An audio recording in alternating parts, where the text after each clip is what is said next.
In this week's episode, a quick recap of the 2016 Melbourne Cup, and we rekindle memories of one of Roy's cheekiest brothers, Eric. Welcome to Young Roy, a show which explores the adventures and misadventures of Roy Giesemann and the people, places and events that have influenced his life. Welcome to episode number 8 of Young Roy, and on the line, yes it is indeed, the man himself, Young Roy. How are you, Roy? Yeah, good afternoon, Peter. I'm pretty fine. Yourself? Excellent, thank you. Great to have you here. I'm really looking forward to today's episode because we're going to start episodes where we're going to be talking about your siblings, and we'll get into who the first one's going to be in a moment. But first of all, a recap on the Melbourne Cup. Of course, this is your specialty area in quizzes. Usually you're being quizzed about Melbourne Cups that have already been run. How did you go with one that was about to be run, Roy? You had a couple of predictions for us. Almoon Quith and what was the other one? Jamaica. How did they go? I'm not going to retire just yet, Pete. Oh, okay. Have you got any hard luck stories or? Not really, but you're always smart. I think we might even mention this, how you're always smart after the event, Pete. See, if you just think about Lloyd Williams, he's an institution in racing, in Victoria, Australia, and even worldwide to a degree. But he studies horses, the breeding thereof. Yeah, now he's a horse owner. Yeah. He would own quite a few horses, I would dare say. Pete, it'd be in the... it'd be in the anyway. Tens or hundreds of millions, Peter. But dollars worth. Oh yeah, and Macedon Lodge, where he lives, is just a beautiful establishment. But see, if you go back historically, the Melbourne Cup, you'd always look at the New Zealand bred horses, and in the 50s.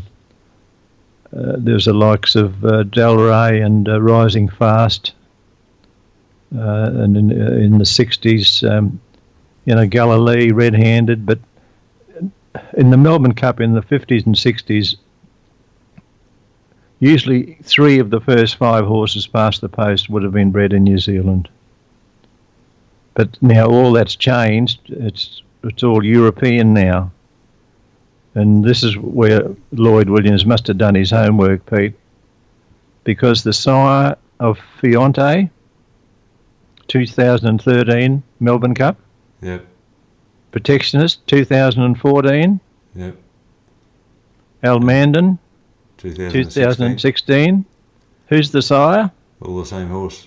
All the same horse, Pete.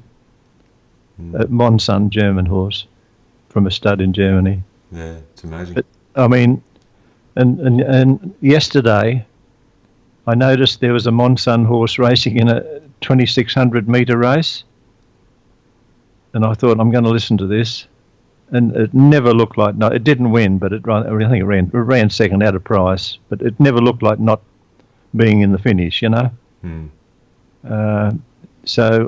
But this is where Lloyd Williams shines. He just studies horse flesh, and the last Melbourne Cup winner to be born in Australia was Shocking in 2009, but we can't really claim 100% because Shocking was conceived well before that in England.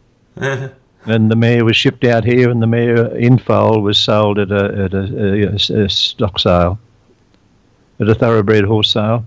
Oh, okay. Oh, there you go. But at least Shocking was born here, Pete. Just. Yeah. Okay, well, it's the Melbourne Cup for another year, and actually I didn't lose any money because I didn't bet any money, so there you go. Oh, yeah, that's well done, Pete. Yeah. No, I only had a small wager anyway, Pete. We had a wonderful day, had visitors and had a lovely luncheon and everything. Visitors that Murray and I had for some 20-odd years, I reckon. And they came again and brought one of their lovely families with them later on, and their young child, Victoria, who's going to be 3 shortly. She was just a charmer. Well, we But had it's a great visitors for day, lunch. Oh, sorry, we had visitors for lunch as well, and we had a little sweep amongst us all, and the visitors walked away with the money, so they were happy. I don't invite them again, Pete. No, yeah. So now we're going to kick off with discussing your siblings, and in today's episode we're going to talk about your elder brother Eric. When was Eric born, Roy? Yeah, he was number 6, Peter, number 6 child. Wow. And he was born February 1919. So, just thinking, Walter 14, Gordon 17, and Eric 19, all around the time, some during and just after the World War One, Peter. Yeah. So anyway. Eric was born 11 years ahead of you. So he was 11 when you were born. So what's your first memories of Eric? Yeah, Pete, the first firm memories I have of him are really for him ploughing. We had 2 beautiful draft horses at North Maclean, Ben and Captain. And ploughing is not simple, Peter. Only single disc, but Eric could plough as straight as a string line. Mm. Just magnificent. And he'd plough, for hours every day, and we'd always have what you call it, a canvas water bag to drink out of. Yeah. And you needed it. But it was mainly to grow sorghum and oats, which we used to chaff up in our beautiful fodder shed, Pete. Yep. Now this is out at Jimboomba. At Jimboomba, yeah. Yeah. And of course, it's called North Maclean now, but Jimboomba was always known as. And the other thing he used to grow at Jimboomba, and Gordon as well, was potatoes, sweet potatoes, and we don't think we grew Pontiac, but normally the white potatoes, Now, sweet potatoes would be one of my favourite vegetables, but I seem to recall that you said that you used to feed them to the pigs. Is that right? That's who we grew them for, Pete. Huh? Yeah, it's hard to believe, isn't it? Mm. And so, as humans, you wouldn't eat those. You'd eat normal potatoes or something. Oh no, Mum used to roast them, Peter. Oh, okay. You'd eat them as well. Yeah. Yeah. Oh, that's good. So you shared them with the pigs. And now and again, it's strange you should bring up about the sweet potatoes, but we'd have that many, Peter. We'd put them in sugar, wash them and put them in sugar bags, sew them up, and take them in the Pontiac, in the mudguard and in the back, in between the front mudguard, how the mudguards were in those days. That fit between the mudguard and the cover for the engine. Okay. So there'd be one bag in each of that, and the back of the car, instead of passengers, there'd be full of about 4 or 5 bags of sweet potatoes. We'd take them into the markets. Okay, to sell them. Yeah. Yeah. And they were beautiful, absolutely beautiful. Mm. So just to go back to when Eric was ploughing the paddock, so he was controlling 1 or 2 horses? 2 horses, Pete. And a handheld sort of plough that he'd steering. Two. You'd have one hand on each side of the plough. So he's controlling the horses and sort of steering the plough. The rope, yeah. The 2 ropes are in his hands as well as the 2 handles on the plough. Yeah. So what can go wrong? What you can go off course or? Oh yeah, yeah. Pete, the amazing thing about Ben and Captain was, and Ben didn't know this, of course, but Captain was always in front of him. They never walked as a pair. And I think Ben thought he was getting off light, but really he was pulling the same weight, wasn't he? Mm. I'll never forget that. Captain was unbelievable horse. Yeah. No, that's great. So, now what about Eric's character? Yeah, I've got fond reflections of Eric and his cheeky grin and his cheeky smile and his sharp wit. What about you? Oh, no, spot on, Pete. Yeah. Look, I've got to believe he was the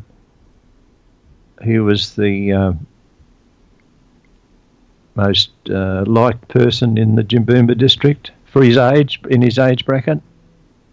And what sort of age bracket you're talking?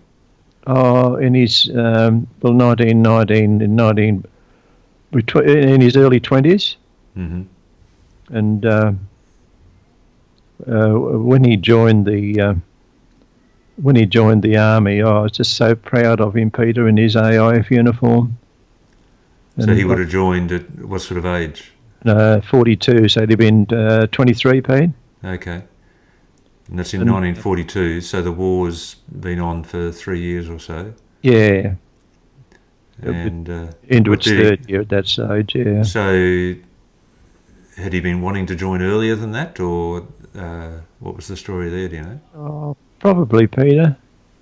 But they had to, there was a lot of laws about protection of people on farms, because England, apart from Australia, England needed our dairy products, Peter. Okay. Yep. They did not want to impair that input from the dairy farmers. So we had to keep producing. So yeah, people there to make sure that kept happening. I can remember I was probably about 12 at the time, but I used to look down to the road, which was about 1 kilometre from our home, and hopefully see a khaki-clad person walking towards us, and because it would normally be probably Eric coming on leave for 2 days or something, and I used to get on one of our horses, Diamond or Tilly or whoever, and ride over to Warings and tell them, "Oh, Eric's home on leave." So proud of him, but everyone liked the as you say, he had a beautiful grin, Peter, didn't he? Yeah. So you'd go tell all the neighbours so that they could lock up their women or something? Is that the story? Yeah, no, not really, but.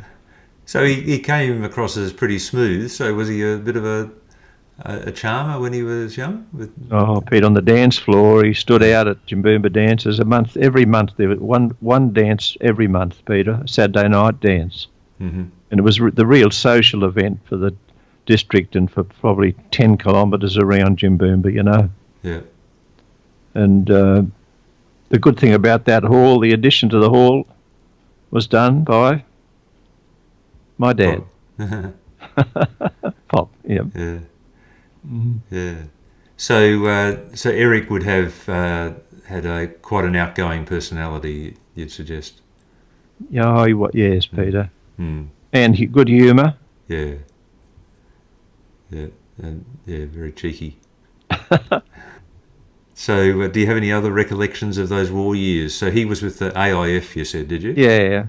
And then, so where was he based? Did he go overseas? Or? Yeah, no, mainly at Goondiwindi. Yeah.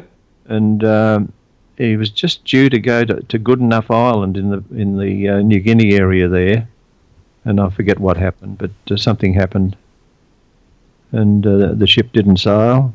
Mm-hmm. But and Ron ended up the only one who served in New Guinea. Ironically, the youngest of the four brothers who joined up the AIF. Ron served in New Guinea for a long time. So the four were Ron, Eric, Walter and Henry. Okay. Yeah. Yeah, that's a big commitment from one family, isn't it? Yeah, and Henry served at the hospital on Horn Island, Peter, for years, and even treated Japanese as well as Australians. Oh, really? Yeah. But he was there for, I'd say, 2-3 years on Horn Island at the hospital. Used to write to Mum every week. But it was big celebrations when VP Day came along, Pete, Victory in the Pacific. Yes, it would have been. So that meant you got the whole family back home again. Yeah. Yeah, it would have been big changes all round. Yeah, I just couldn't imagine myself living through those war years with people that you loved away overseas, and with the lack of communication, you just didn't know what was going on. It must have been such a worrying time. Oh, and letters were censored, Peter. Okay. Yeah, sometimes you'd have pieces cut out. Yeah. Now, what other memories have you got of Eric? Now, I understand you had an important part to play at his wedding. If you call best man an important part. So did you have to deliver a speech? Oh, I probably did, Peter. Yeah. And I probably wished I could have spoken as well as you do at the functions like that. But Vera was the bridesmaid, and Joy, of course, was his wife, darling wife. Mm-hmm. And Vera was the bridesmaid. And I'll be quite honest, this is Joy's sister, Vera. I've never met a person more beautiful than Vera, Peter. Okay. And, she never married, Peter. Oh, really? Mm. And she's 97 now and lives a couple of doors up from Joy at Deception Bay at that retirement village. And Diane, their eldest, Eric and Joy's eldest child, only said the other day that Vera's face is still without an impairment. Her skin is perfect in that. Mm. But she is a pretty lady. Yeah. No, that's great. So speak of the kids then. So we've got Diane, you mentioned. So she was the eldest. Yeah, Diane, and then of course there's Helen and Jennifer, the three girls they had, and two boys, John and David. But I guess, look, they're all beautiful, wonderful family, Peter. They are, yeah. And there are so many of their children and grandchildren have been captains of their school, and that speaks wonders, doesn't it? Mm. Redlands College, for instance, and the Bowen Primary School. The captain this year is one of Diane's grandchildren, and next year, already elected, is his brother. And their eldest brother, Wade, is president of the Cattle Club at Nudgee College, which is the #1 Catholic school in Queensland. Well, it used to be anyway. And they've got a cattle club? Yeah. What do you do in a cattle club? Yeah, I don't know. That's got me beat. But the farm that Wade and Luke and Daniel, the three children of Diane's daughter Leanne, and her husband Barry, the three children, they were all love the cattle industry. And the farm that Diane's daughter Leanne and her husband Barry live on is a mere 57,000 acres. 1,000 acres? 57,000? Yep. Yeah. About 80 kilometres northwest of Bowen in Queensland. Okay. And Peter, the work they're doing to change land without pasture into land with lush pasture is unbelievable. And I've sent you a couple of tapes to have a look at what they're doing. It's fully they work totally with the government and everything, and sponsored by the government. And the work they're doing, you'll see the land before and after, and it's a credit. It's a credit to Barry and his skills, and Leanne, and their children are all interested in the land as well. Because it's not easy going. So, Dad, just to go back to Eric's wedding, so can you put a time or a date on that? how old would he have been, or what year, do you know? No, I'll be 1948, Pete. Okay, so he's 29, and it's 3 years after the war. Mm. So would he have known Joy during the war? Would they? Oh, yeah, because Joy's uncle was Uncle Arthur, and he was our neighbour at Jimboomba. He had the adjacent farm. Okay, so they knew each other. Oh, yeah, and Joy used to often go there, Peter. Right, okay. From their farm at Verisdale. Hmm.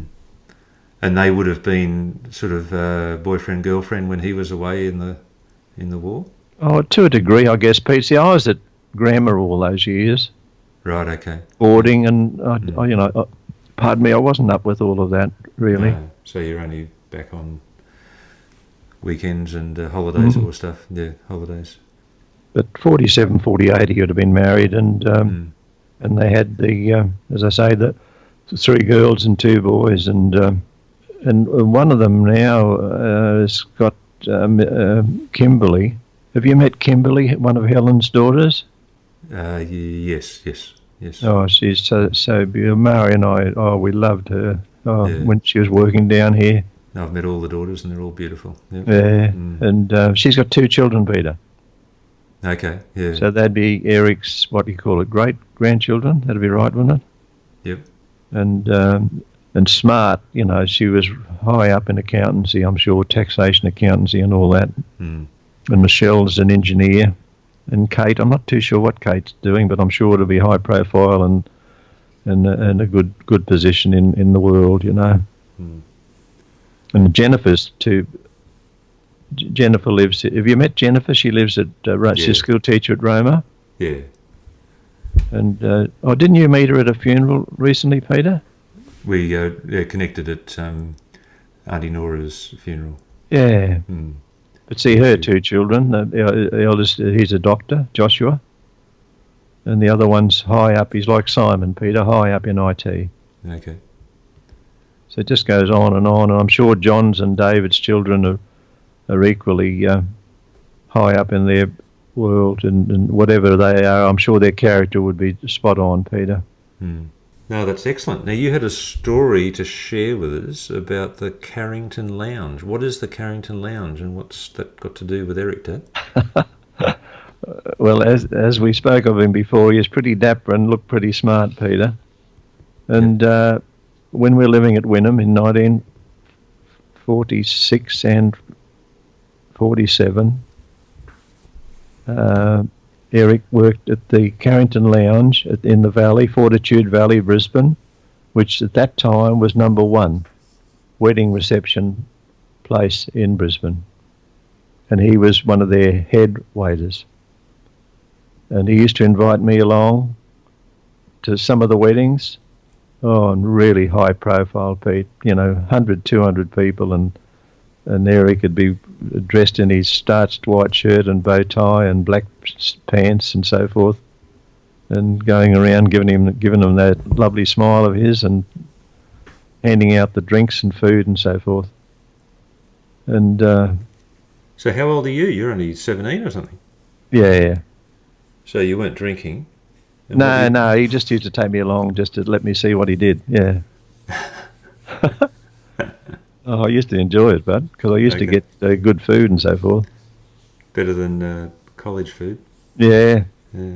Oh, he did lots of... Peter, CSIRO, you know his connection there, don't you? Well, I know he worked for them. Yeah, for a long time, Peter, and he was so proud of his achievement in improvement of legume growing, and in pine forestation up Beerwah area. Okay. You know those pine forests see near Roy Street? Roy's Road, yeah. Oh, Roy's Road, is it? Yeah.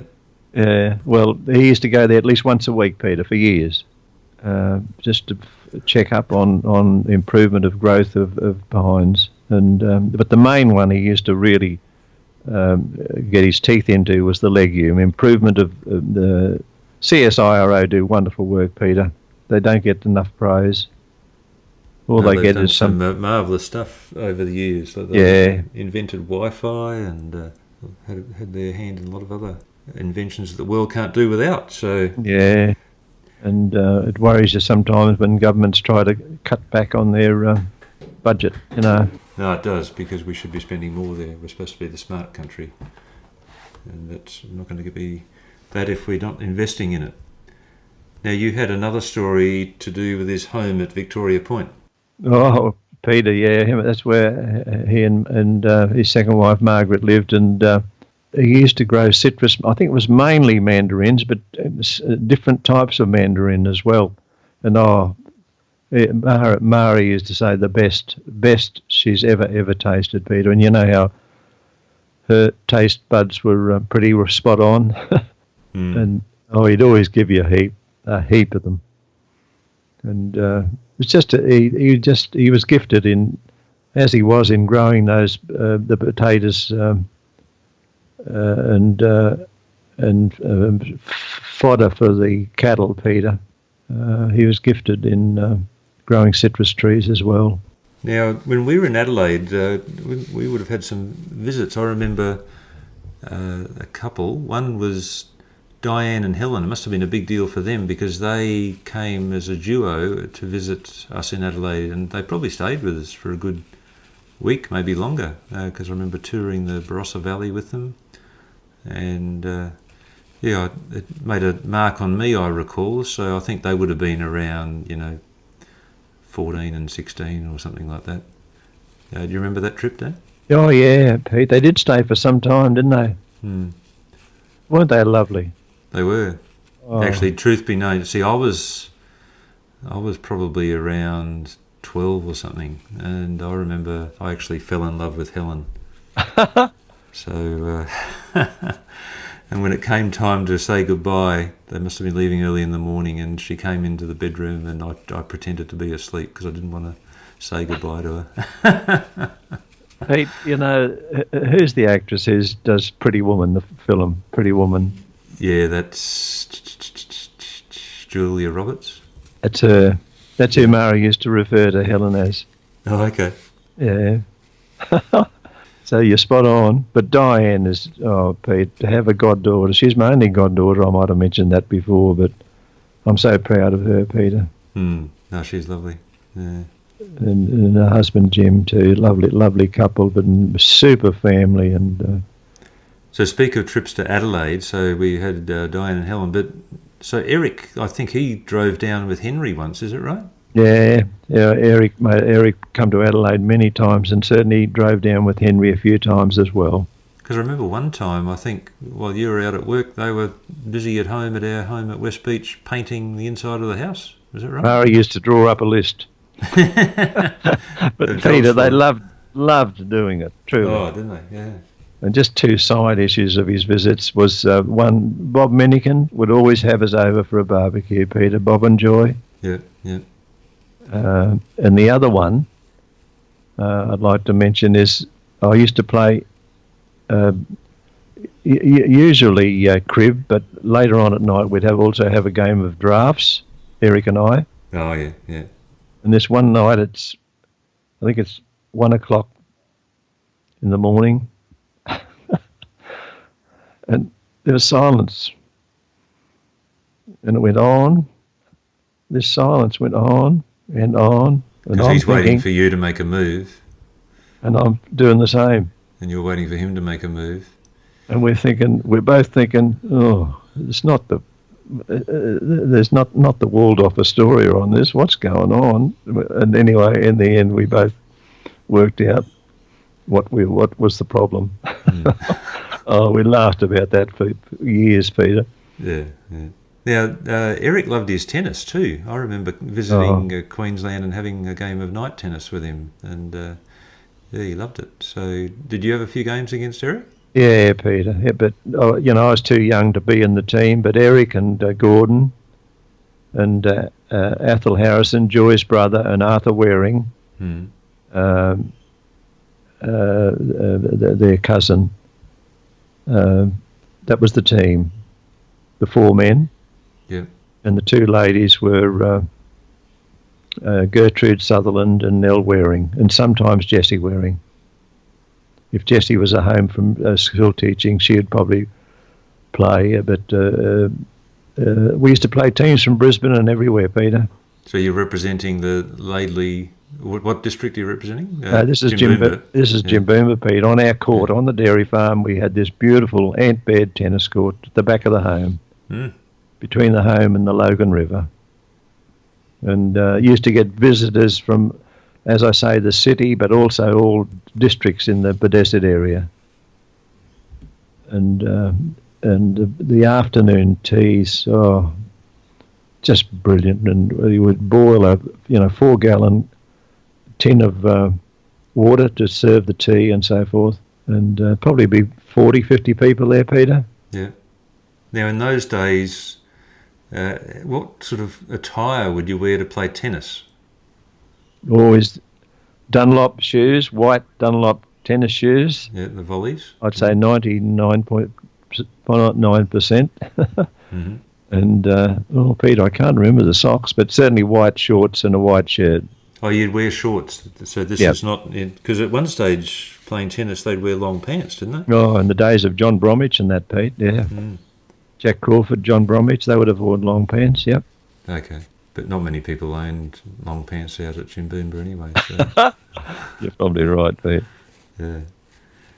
But the stupid thing in those days with tennis, Pete, you'd wear a tennis visa. A tennis visa? Visor. Visor, sorry. Yeah. Mm. Yeah, but Pete, what's the sun do to the top of your head? Well, it cooks it. Mm. Oh. Yep, sure does. But, no, Eric was good, Pete. He had a curving serve. Oh, okay, yeah. Yeah. And I think Eric used to play with Arthur and Gordon used to play with Ashley Harrison. And they were a formidable team of 6 players, with Nell and Gertrude. Listen, talking about Gertrude, she would have taught Eric in his last year of school, Pete. Mm-hmm. Because the schools Eric went to were, he was born in Laidley, but his schools he went to were Ascot. So Ascot Primary. Yeah, Ascot Primary, and then Wynnum Primary. Yeah. And his last year would have been at Maclean. Maclean Primary. Yeah, Maclean Primary School. The school where I did my scholarship and that, Pete. Okay, and that's that huge one-room school with one teacher. One room with 7 grades, yeah. Mm. And is that where he finished his education? That's it, Pete. Crikey. And the story, I'm sure it's true, but evidently in that big one-room school, I believe Eric was playing up that much that Gertrude Sutherland, who ended up marrying Arthur Waring, she chased him with a broomstick in the schoolroom, Pete. Okay. To give him a whack. Oh dear! I can really believe it. It's got to be true because I've heard it so many times. Hmm. Well, I think we've given people quite an insight, and I've learned a few things about Eric today, about his character and his demeanour and his life and times in the war years. I didn't know that about him being the head waiter at the Carrington Lounge. Sounds very plush and sophisticated. And Eric always had that schmick hair, didn't he? Never had a hair out of place. Forgot about that. He used to comb it in the middle, Peter. Yeah. So probably used Brill cream, I'd say. Oh, for sure, yeah. And never out of place. So I can just see that he would have definitely been smooth and quite a charmer when he was young. So I could imagine him as that head waiter, that's for sure. Oh, and Pete, just one more thing. He spoiled me. Did he? Yeah. What did he do for you? Oh, no, just love. Right. Yeah. But they're all the same. Gordon was the same. All my brothers and sisters. Hmm. But Eric, he was special. Very special. Hmm. No, that's great. Yeah. Well, that's been lovely reliving those memories, Roy. And we'll look forward to seeing who we're going to come up with to speak about next week. So one by one, we'll go through the siblings and bring back some happy memories and share them with our audience. So that'll be wonderful. So fantastic. certainly brought back some beautiful memories, Pete. Thank you very much, Peter. No worries. We'll look forward to seeing you next time, Roy. Yep. Bye-bye now. Bye-bye.